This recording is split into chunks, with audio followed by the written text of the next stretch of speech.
Yes, tumeenda Burundi leo. Ni just a tour, inaitwa ni tour ya darasani. Yani hapa ni chuo cha utangazaji na uandishi wa habari UBA kilichopo hapa mkoani Kigoma.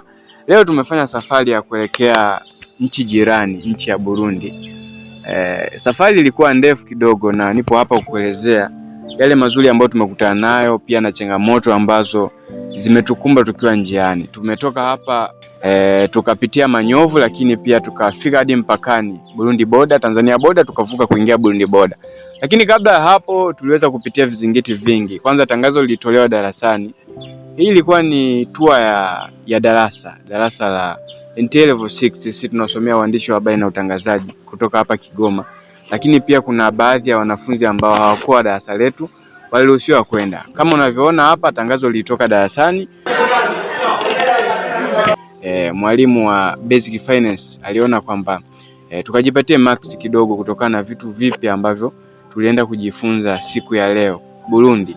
Safari ilikuwa na changamoto nyingi. Gari lilifika, kama unavyoona gari lilifika hapa UBA kuja kutuchukua kama wanafunzi, lakini kabla ya hapo tangazo lilitolewa kuhusiana na nauli ambazo inatakiwa tutoe kama wanafunzi mmoja mmoja. Nauli ambazo tutasaidia kwenda kukodisha gari na mwisho wa siku itupeleke nchini Burundi. Sisi tunaotoa 10,000 tunasimama. 10,000 tunazitaji wenyewe. Haikuwa wazo ama haikuwa lengo la kufika Burundi, lakini kutokana na namna ambavyo wanafunzi tulishawishi, unajua ukiwa Kigoma ni mpakani mwa nchi ya Burundi pamoja na Kongo. Sasa wengi tulitamani sana angalau kabla ya kumaliza chuo tu tumefika nchi jirani kati ya hizo. Lengo letu ni kufika Manyovu roundabout, lakini wanafunzi tukashauri na uongozi wa chuo na mwalimu wetu wa Basic Finance akaweza kushaurika, ikapangwa kwamba twende Burundi. Nauli ni shilingi 14,000 kila mmoja wetu. Tulichangia hizo nauli, lakini unajua kwenye kundi la wengi bwana, kuna watu ambao janja na nini. Kama unavyoona hapa, ilikuwa ni asubuhi, wanafunzi tumekusanyika kila mmoja akiwa na furaha ya kusafiri kwenda mahali tofauti. Unajua kwa umekaa shule unatamani wewe unatoka mahali tofauti.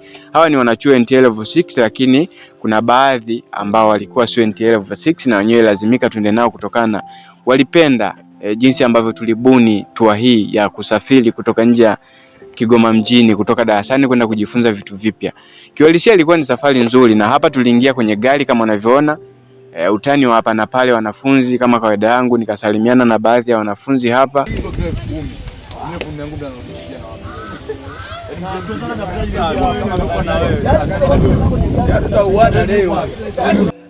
Utani sasa tulivyoingia kwenye gari na nini.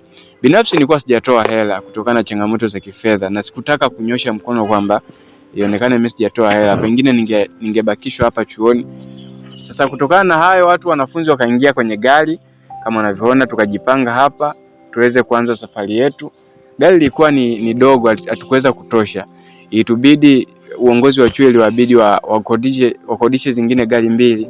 Wanasema mchomoko kwa huku Kigoma wanaziita. Baadhi ya wanafunzi wakakaa kule na wanafunzi wengine wakakaa huku. Majina yakaanza kuitwa ambao wametoa hela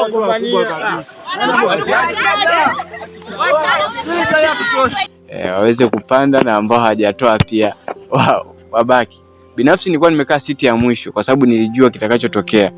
Kwa ambao hatukutoa hela ilifaa tubakishwe kabisa hapa Kigoma. Sasa darasa zima kubaki peke yako kutokwenda kwenye hiyo tu ni changamoto. Pata na hapa nikafika stendi ndogo ya IC, nikachukua zangu mchomoko kuelekea Manyovu, kwa sababu nilikuwa najua, niliwasiliana na rafiki yangu Devi, tunaishia wapi, akasema tunaishia Manyovu roundabout. Baada hapo nikachukua gari, safari ikaanza. Na baada ya kufika UBA niliwaacha nyuma yangu, walikuwa na magari matatu, mimi nilikuwa mbele yao, lakini baadaye tena walinipita na baadaye tena nikawapita.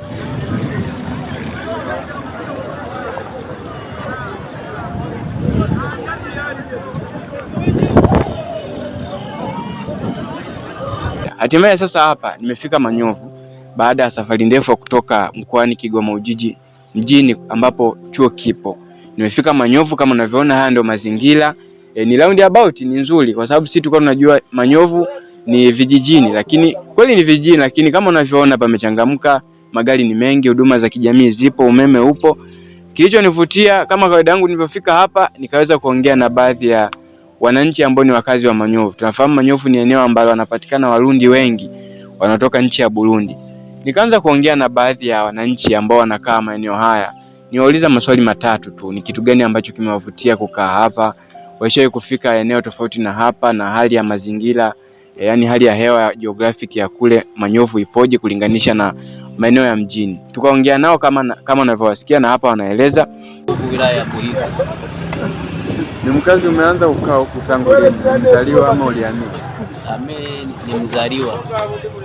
Kwa sababu ukiangalia nimetembea mikoa mingi, ila isipokuwa ukanda wetu wa Manyovu baridi ipo ya kutosha, ila mikoa mingine kuna joto tofauti na ukanda wetu.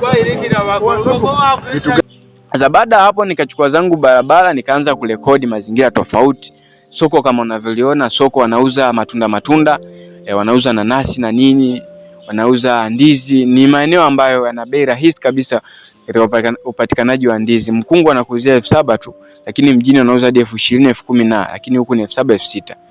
Baada ya hapo Uber akawa amewasili sasa hapa Manyovu. Mimi nilikuwa nimeshatangulia kama dakika 20 hivi. Wakanipigia simu, Devi akanipigia simu akaniambia, bwana tumepitiliza. Naenda wapi? Tunaenda boda.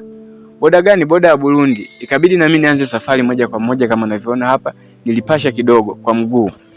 Kutoka pale Manyovu hadi boda ya Burundi na Tanzania ilikuwa sio umbali mrefu.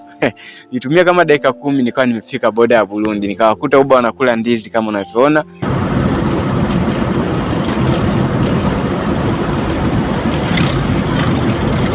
Safari ikaanza. Mwalimu akaomba ruhusa kwa askari wa hapa mpakani. Ikabidi sasa tupande gari moja tukaelekea Burundi. Tukapanda gari tukafika boda ya Burundi. Changamoto za hapa na pale na nini, wanakataza kupiga picha. Kuna jamaa mmoja akajichanganya akapiga picha, wakamkamata, wakanyang'anya simu, lakini maongezi yaliendelea, simu ikawa imerudishiwa. Ni moja kati ya sheria ambazo zimewekwa hapa mpakani kwamba mtu yoyote haruhusiwi kupiga picha eneo la mpakani. Kama unavyoona wanafunzi wakawa wanafurahia kwamba tumefika Burundi kwa mara ya kwanza, na ni eneo ambalo ni tofauti kidogo. Tulikuwa tunawaza labda mpakani itakuwa kuna hali gani ya kimazingira, lakini tulipofika hapa mpakani mwa Burundi tukaanza kuona mazingira tofauti. Kwanza hali ya hewa yenyewe ni tofauti, ni hali ya hewa ya ubaridi kidogo, alafu milima ni mikubwa sana. Kuna miinuko mikubwa, mabonde makubwa, na ni moja kati ya eneo ambalo ndipo ambapo chanzo cha mto Malagarasi kinaanzia hapa mpakani Burundi. Tuweza kuona katika milima hizi chanzo kinaanzia hapa cha mto Malagarasi, moja kati ya mto mrefu na wenye kina cha kati.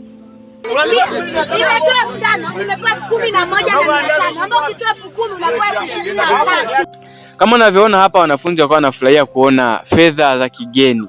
Wengine wakawa wanabadilishana. Binafsi mimi nilikuwa na 2,000 mfukoni, nilipenda kuibadilisha hiyo kwa hela ya Tanzania. 2,000 ya Tanzania kule Burundi ni shilingi 4,000.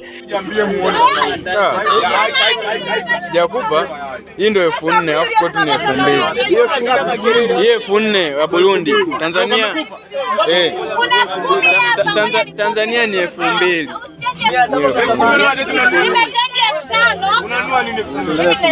Nipe hela zangu.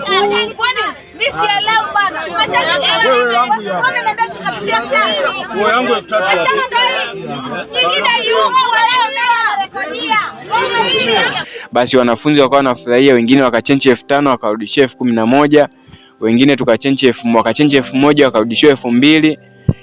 Tukafika Burundi hatimaye, ikawa hivyo sheria za Burundi haruhusiwi kupiga picha eneo la mpakani. Lakini baadaye tukaenjoy kidogo, tukala mishikaki, tukala ugali wa loe, ni moja kati ya ugali ambao unatokana na mihogo. Tukala pale maparachichi na matunda kutokana na huku mpakani yanapatikana kwa bei rahisi. Tukala mishikaki ya mbuzi na ng'ombe, wengine wakanywa supu kama unavyoona.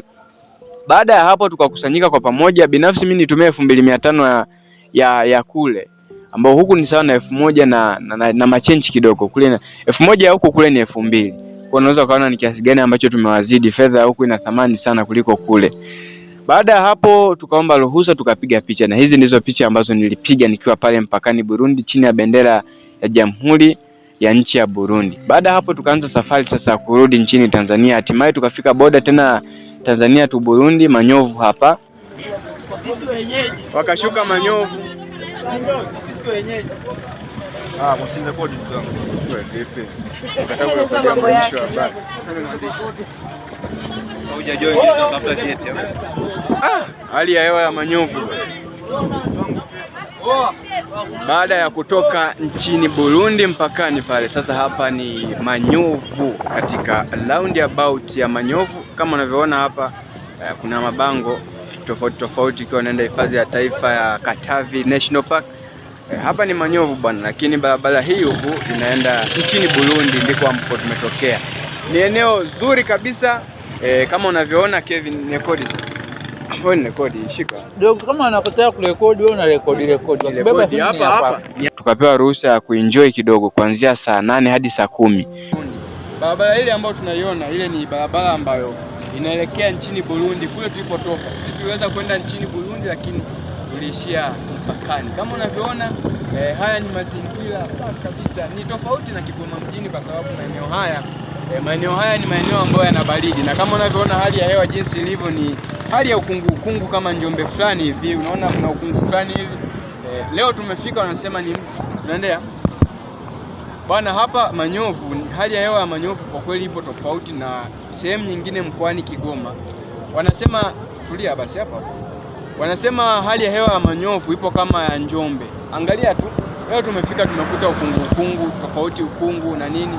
Lakini wanasema kuna kipindi ambacho inafikia hatua mtu hawezi kuonana mkiwa karibu kama sentimita 1. Sasa mimi nakuzungusha tu uweze kujionea hali ya hewa ya Manyovu na uweze kuona asili ya Manyovu na uweze kuona mazingira tofauti.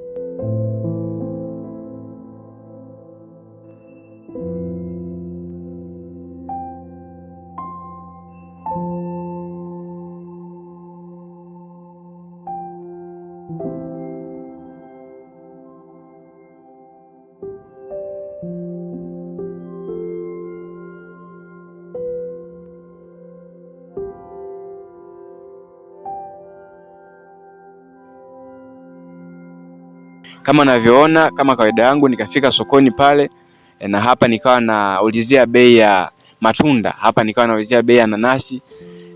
Tukaona sio tuulizie tu bei alafu tusiwachangie.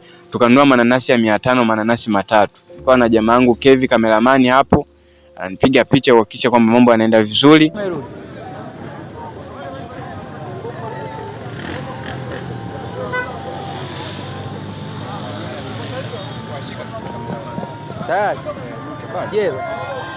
Jelo yote 3. Dogo sukate. Dogo mimi naenda kuzurura.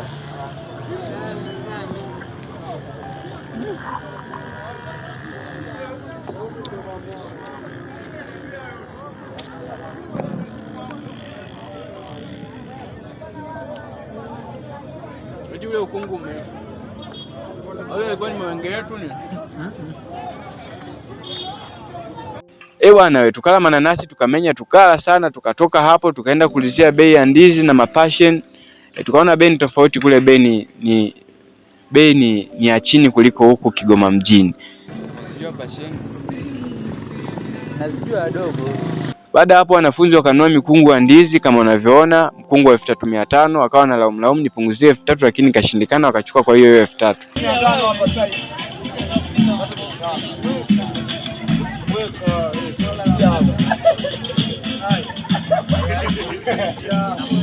Unashindwa kukaa.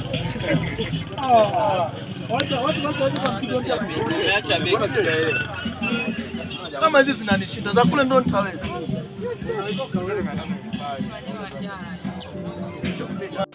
Mkungu wa 7000 wakashindwa bei kutokana na hali ilivyo. Tukaenda tena sokoni, wengine wakachagua mizula, wakanunua makofia, wengine wakanunua nyanya wanauza kibeseni kidogo shilingi 500. Kwa kule mjini nyanya 300-200. Kwa wakaona huku ni bei rahisi, basi wakanunua nyanya, wengine wakanunua vitu tofauti kama unavyoona hapa wanauza kuni pale, wanauza miwa kwa bei rahisi kabisa. Ni moja kati ya soko ambalo limejengwa kutokana na mradi wa barabara uliojengwa kutoka Tanzania kwenda Burundi, barabara ya Manyovu.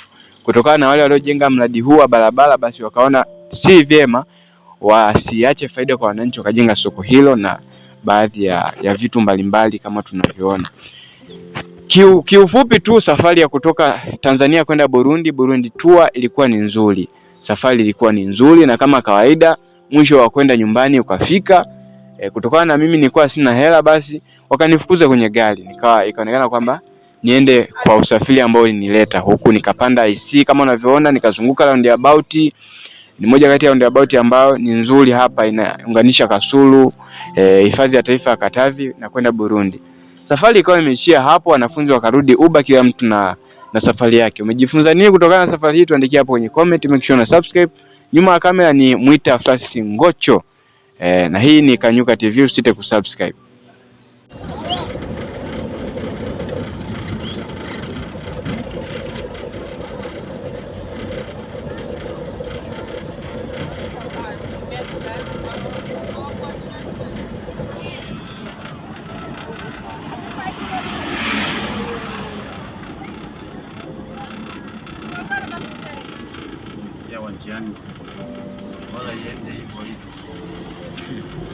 Assalamu alaikum warahmatullahi wabarakatuh, mtazamaji unanifuatia kupitia Kanyuka TV.